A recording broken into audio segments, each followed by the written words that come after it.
I had no idea that at 27 my life would look like this.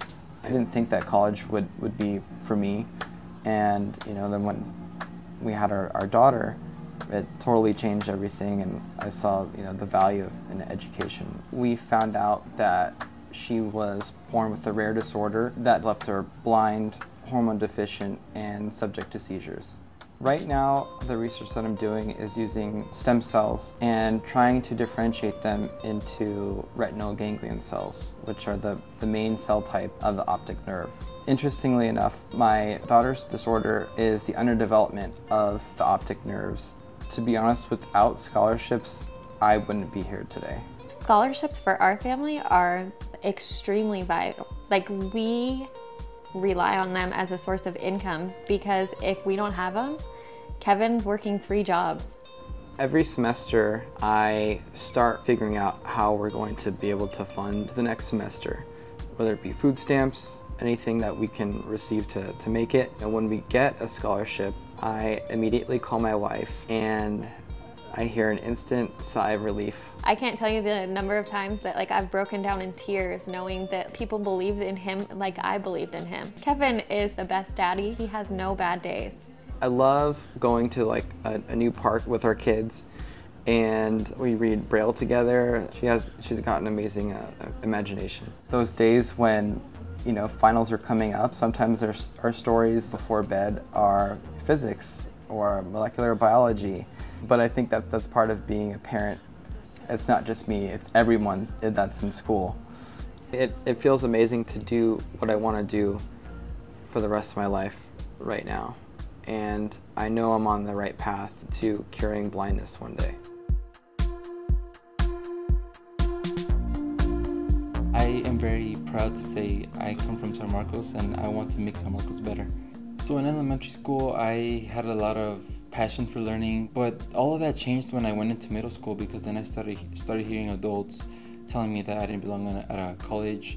That was because I'm a Hispanic boy, because I'm a Latino boy, so I was always labeled as a thug, criminal. That moment that I completely changed my mindset was in 7th grade, where I signed up for a field trip to go to Cal State San Marcos. As soon as I got off that bus, I got to see so many people from different backgrounds, Latinos, African Americans, Native Americans, Caucasians. Just getting to see that I can see myself in a lot of these people, it just clicked for me. I changed my GPA from a 2.5 to a 4.0 that same semester, and from there on out, I started taking honors classes, AP classes.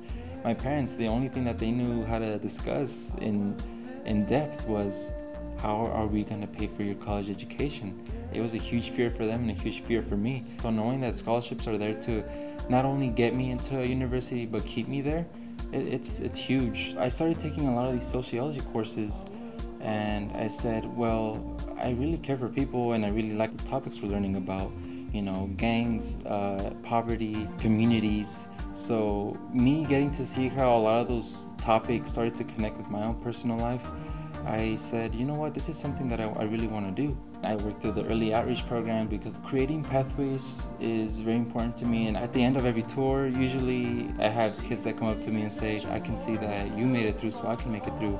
Knowing that I was able to impact that student's life, it means everything to me.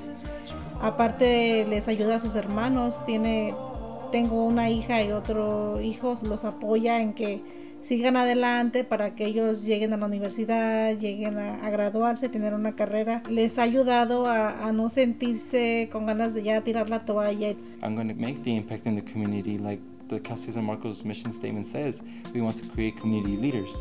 I am focused on making a change, and I'm creating that change. If I were to describe myself kind of briefly, I'm nothing if not persistent. I really got interested in animal behavior when I was very young. So I thought, okay, this is something I want to do. I want to be surrounded by animals. And my family was all working class. Nobody went to college. My mom was a single mom. I asked people around me, how do I do this? They said, well, if you want to study behavior, study psychology. I enrolled in psychology courses and started kind of my adventure. So as an undergrad, I focused on the anti-predator behavior of common marmosets. As I got accepted into the master's program, I then started looking at their vocalizations. And I wanted to see how their vocalizations played into how they avoid predators. And that's so fascinating to me, to be able to see trends with the bottlenose dolphin work that I see with the primate work, and you can liken it to what humans do. We're seeing kind of this grandiose picture of behavior. A year ago, we found out that my mom had a brain tumor, and this is where it gets tough for me. That was a very, very scary moment of my life because she was my everything. Gosh darn. She was my world, she was my support system, and I was so scared to lose her. And I'm wondering if I'm doing the right thing by staying in school. Am I being responsible? Should I stop? Should I be with my family more? Like, where are my priorities? What am I doing? When she did receive word that she was going to be able to continue and that through the acts of scholarship she was going to be able to get her dream come true, I had the tremendous sense of relief. And yet, you know, now that it made it easier for me to face what I had to face. Having individuals who are complete strangers allow me to pursue something that I love makes me realize what's actually important. And so what I was hoping to do is use my research to help those individuals who rely so heavily on canines for their daily life functionings, or for rescue services that actually use these dogs in natural disasters to go find, you know, people trapped under rubble. What we're doing here is not important if we're not somehow giving back to each other. And I've always said that at the end of the day, it won't matter what kind of pieces of paper my name are on or how much money I have, but it's about the relationships that I have in my life and how many people I've touched.